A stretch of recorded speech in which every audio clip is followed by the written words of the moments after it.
Mind Expander TV. Hi hello viewers, welcome to Mind Expander TV. Zee தமிழில் எவ்வளவுதான் serials telecast ஆனாலும் மாறி சீரியலுக்குன்னு பார்த்தீங்கன்னா அவ்வளவு ரசிகர்கள் இருக்காங்க.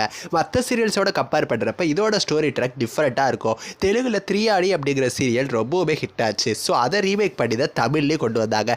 த்ரீயாடியில் நடித்த அதே ஹீரோயினான ஆசிகா தான் தமிழான மாறிலையும் நடிக்கிறாங்க. ஸோ இவங்களுக்காகவே இந்த சீரியல் அவ்வளோ பேர் பார்த்துட்டு இருக்காங்க. 6:30 மணி டைம் ஸ்லாட்டில் ரொம்ப நாளுக்கு அப்புறமா மாறி சீரியலால் தான் ஜீ தமிழுக்கு 3+ ரேட்டிங் கிடைக்கிது. அந்த அளவுக்கு சீரியல் நல்லா போயிட்டு இருக்கு.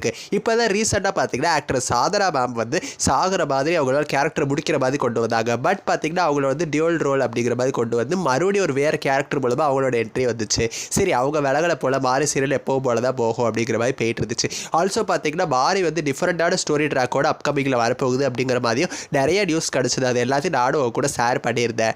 இப்படி நியூஸ் ஸ்டோரியோட மட்டும்தான் சீரியலை கொண்டு போவாங்க அப்படின்னு பார்த்தா அன்எக்ஸ்பெக்டடான ரீப்ளேஸ்மெண்ட் பண்ண போகிறாங்க. மாறி சீரியலில் ஹீரோயினை தான் ரீப்ளேஸ் பண்ண போகிறாங்க. ஹீரோயின் ரீப்ளேஸ் பண்ணுறது பார்த்தீங்கன்னா எப்போயாவது தான் ஜீ தமிழில் நடக்கும். ஸோ இது வரைக்கும் மாறி சீரியலில் ஆக்ட்ரஸ் ஆசிகா தான் ஹீரோயினாக நடிச்சிட்டு இருந்தாங்க. ஸோ அவங்கள ரீப்ளேஸ் பண்ணி கூடிய சீக்கிரம் வேற ஹீரோயின் வரப்போகிறாங்க அப்படிங்கிற மாதிரி அஃபிஷியலான அனௌன்ஸ்மெண்ட்டே கிடச்சி. ஆக்ட்ரஸ் ஆசிகா தான் சீரியலில் இருந்து விலகிட்டாங்க. ஸோ அதனால தான் வந்து சீரியலோட ஸ்டோரி ட்ராக்கை டிஃப்ரெண்ட்டாக சேஞ்ச் பண்ணி கொண்டு போகிறாங்க அப்படிங்கிற மாதிரி தகவல்கள் போயிட்டு இருக்கு. மாறி சீரியலோட உண்மையான வெற்றி காரணம் இந்த சீரியலோட ஹீரோயின் ஆசிகா தான். ஏன்னா தெலுங்குல அவங்க எப்படி ஆக்டிங் கொடுத்தாங்களோ அதே ஆக்டிங்கை பார்த்தீங்கன்னா இங்கேயே கொடுத்தாங்க. ஒரே டைமில் 2 சீரியலில் 2 லாங்குவேஜில் பார்த்தீங்கன்னா இவங்க மேனேஜ் பண்ணிட்டு இருந்தாங்க. அவங்க நெத்தியில் கையை வச்சு இதுக்கப்புறம் என்ன நடக்க போகுது அப்படின்னு சொல்லி நடிக்கிற ஆக்டிங்லாம் அவ்வளவு ரியலிஸ்டிக்காக இருக்கும். இவங்களை ரீப்ளேஸ் பண்ணி வேறு எந்த ஹீரோயின் வர போகிறாங்க அப்படிங்கிறத பற்றி எந்த தகவல்களும் இப்போதைக்கு கிடைக்கல. நியூ ஹீரோயின் யாருன்னு தெரிஞ்ச உடனே நான் அவங்க கூட ஷேர் பண்ணுறேன். நீங்கள் ஆக்ட்ரஸ் ஆசிகாவை எவ்வளோ மிஸ் பண்ணுவீங்கன்னு சொல்லி மறக்காமல் உங்களோட கருத்துக்களை கமெண்ட் பண்ணுங்கள்.